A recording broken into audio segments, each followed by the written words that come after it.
Hey guys, welcome back to my channel. Today we're going to be up close and personal because I really wanted to show you in detail and kind of really explain the look we're going to be doing today.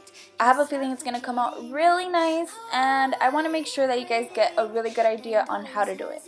I've already gone ahead and filled in my eyebrows. I also primed my eyelids already. I actually used the Urban Decay Potion Primer right here. And over that, I took a little sponge like this and just pressed translucent powder directly on it.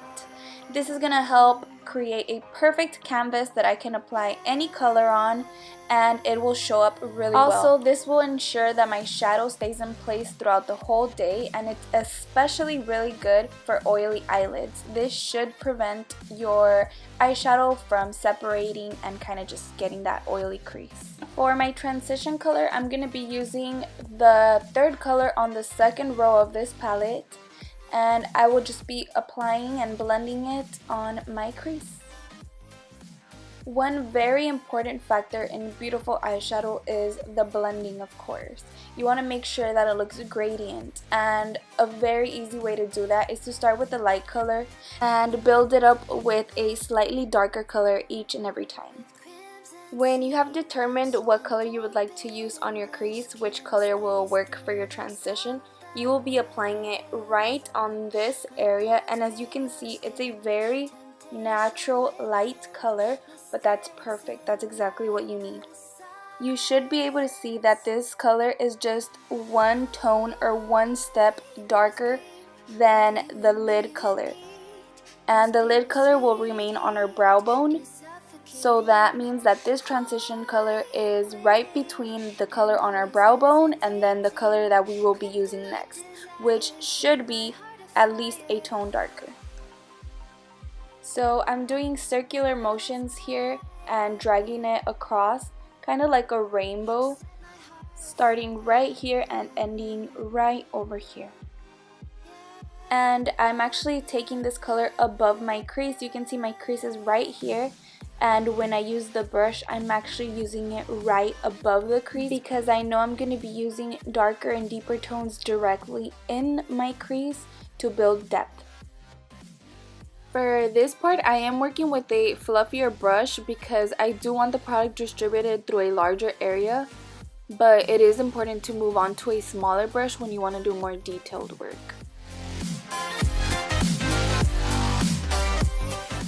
With a very light hand, I'm going to pick up this sixth color on the first row, and I pretty much just picked it up with one side of the brush, and I'm also going to be applying that onto the crease, but not as high as the last color.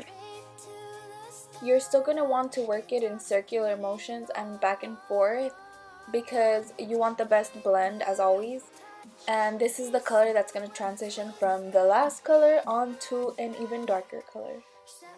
So now moving on to a smaller brush, I'm going to be working more directly on the crease, and I'm going to be using this fourth color on the top row. I actually wanted to show you the difference between the brushes, and one is way smaller, as you can see. So this color is going right on the crease, so basically right where the skin wrinkles, that's exactly where you want this color. And I'm just working it back and forth again and blending it really nicely.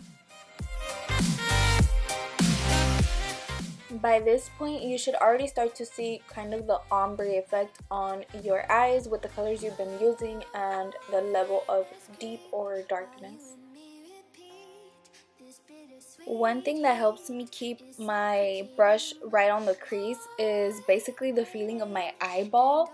So I feel like I'm kind of hugging it. The fact that I can feel my eyeball with the brush in there, I feel like I'm going the right direction, if that makes any sense. And then also, if you have a hooded lid or you don't like where your crease is at, you can always make your own crease and basically create it however you like. It's all to your own personal preference. For this particular look, it's also really important that we get enough color saturation here on the front of the eye because we will be doing a half cut crease and we want to be able to see that color kind of fading out up on top on this front section. Next, I'm going to be picking up this brown on the bottom left corner of the palette, and I will be using the same brush that I used on the last color.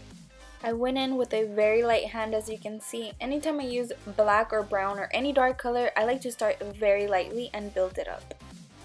Now this color also belongs on the crease, but I'm applying it more in the outer V section, and as you can see, I placed it right below the crease because I know that as I'm blending, it's gonna rise right above this.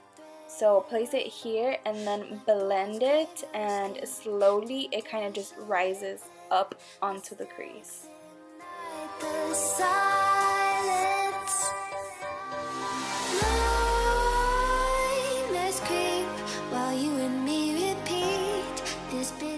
And I also like to concentrate the blending on the outer half until there's pretty much no product left on the brush. That's when I begin to drag it more to the center of the eye and kind of like all the way across.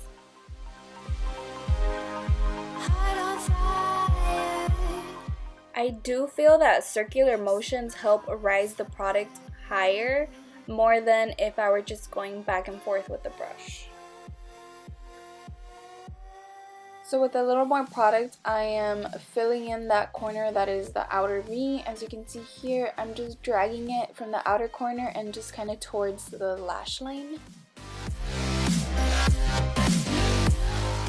Now I'm actually going to pick up a more condensed brush, and I'm going to be using that to apply brown also onto the outer V, but just because I want it kind of just darker, and a blending brush does not pick up that much product. So now we're going to be doing the half cut crease part of the eye, and I'm going to be using this concealer. It's a pretty white, kind of light concealer, and I'm using this small flat brush. It's important to use a concealer that doesn't dry super fast because you want to be able to work with it, and also if you have a concealer that you know doesn't crack, that's also great. I just take the tiniest amount on the back of my hand and I warm the product with a brush kind of back and forth to also flatten the brush even more, or the most that I can. For this part, you're going to use the crease of your eye as a guideline, and you're kind of going to create a half moon shape. Again, if you don't have a very marked crease or you don't like where your crease is at, you can always place it however you like. And working with a very small amount of concealer makes this a lot easier than if you were to work with a lot of concealer. Also, if you use a lot when you go to put shadow on it, it kind of moves around and messes up. So just use a tiny amount. I recommend establishing the outline and then filling it in. That way you can just fade it out onto what is the rest of the eye.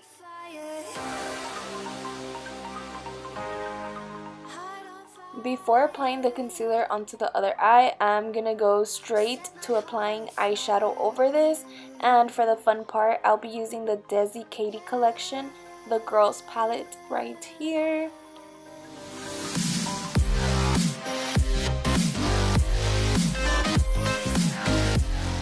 First, I'm going to be using this shade here. It's called Suze, and it's meant to be used with a wet brush, so I'm using a little setting spray. For this color, I want to mainly keep it on the inner corner of the eye, so the first 1/3. And then I'm going to be using Noli from the same palette on a different brush. And this color is going to be going next to the last one. So right in here, and I place it down here until there's hardly any product on my brush. At that point, I start to blend it closer to the inside of the eye. After this step comes the eyeliner, and you could choose to do a regular black eyeliner wing, but I decided to spice things up and go with a gold glitter liner. So what I'm going to be doing is I'm going to be using a glitter primer to create the eyeliner wing, and over that I will be applying a loose glitter. For a more precise look, I'm using a small thin eyeliner brush. To start, I'm applying a drop of the glitter primer on the back of my hand, and for this eyeliner I actually want to start it at a halfway point right here and then drag it out onto a larger wing. So here you can see me just applying the glitter primer, And my brush obviously got a lot thinner because I just went back and forth and kind of flattened it on the back of my hand. So just create a wing as best as you can. Sorry, my angle wasn't great here, but you can pretty much see what I'm doing. With a clean brush, I just dip it into the glitter, dust off the excess, and then tap it right over the primer.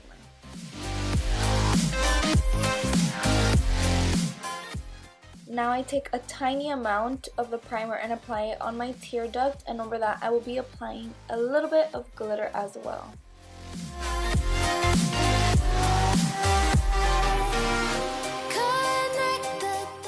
Now I'm going to take a little bit of Zeus, this color here, and apply it to my brow bone for a little bit of highlight. So after that, you're just going to clean up underneath your eyes, apply your full face foundation and lashes of choice. I just have some simple little lashes today. And now I'm going to dip back into Noli right here, and I will be applying this on my bottom lash line.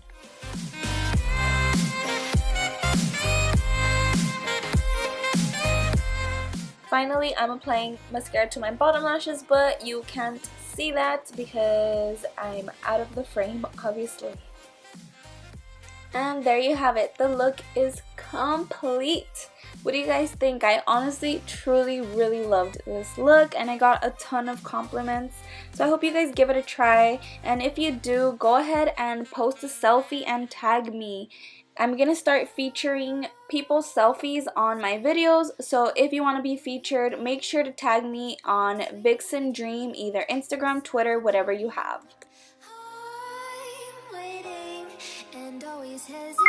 Alright loves, that was all for today. Thank you so very much for watching. I truly appreciate it. Don't forget to hit the like button, and if you haven't subscribed yet, go ahead and subscribe right now.